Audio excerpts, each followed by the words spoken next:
Write this down, please. Your value to men, hear this, your value to men will define their perception of your importance alongside their willingness to reward and honor you. This is powerful. I'll take it slowly. Just write all you heard and I'll read for you again. Your value to men, not your value in life. I'm not talking about your value in life. Only God knows your true worth. But your value before men will define their perception of your importance. In other words, how important you will be in the mind of men will be predicated on the degree to which they think you are valuable to them. Are we together now? So I give you an instance. If two people come before a particular person and he treats one honorably and treats one casually, we are not saying that person who was treated with honor is necessarily greater before God than the other. But in the eyes of the person who needs you, your importance is defined by the perception of your value. Are we together? Your value to men will define their perception of your importance alongside their willingness to honor and reward you.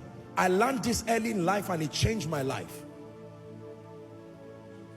You are fearfully and wonderfully made. You can be shouting it before God, but your customer does not think you are fearfully and wonderfully made. Unfortunately, your world does not think you are fearfully and wonderfully made.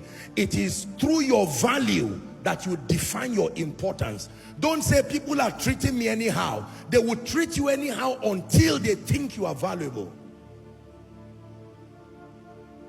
The perception of your importance is predicated upon the perception of your value, alongside the willingness to reward you. Listen, this is very powerful. It's the reason why one person can be treated so favorably and then another person can be treated anyhow.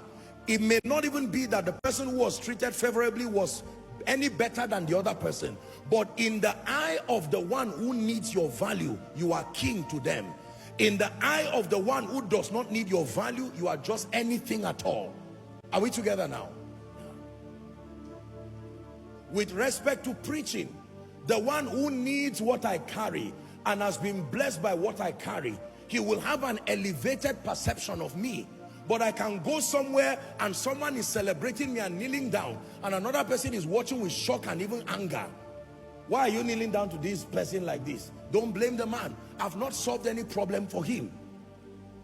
If I extend my influence and grow my visibility, one day that other person will find out about me and he will follow suit to communicate the honor. Are you getting it now? Don't be afraid when one person is praising you and another person is looking at you with such disdain. People define your importance based on the perception of your value, not in life, your value to them. That's the reason why you call Jesus and someone else will kneel down and be rolling on the floor and say, my King, my Savior, because you understand the weight of his love for you alongside his sacrifice for you. And while you are doing that, another person is looking at you with disdain and is saying, these church people, something is wrong with their head. How can a CEO be kneeling down and rolling on the floor before God? Perception of value. Can I tell you the truth?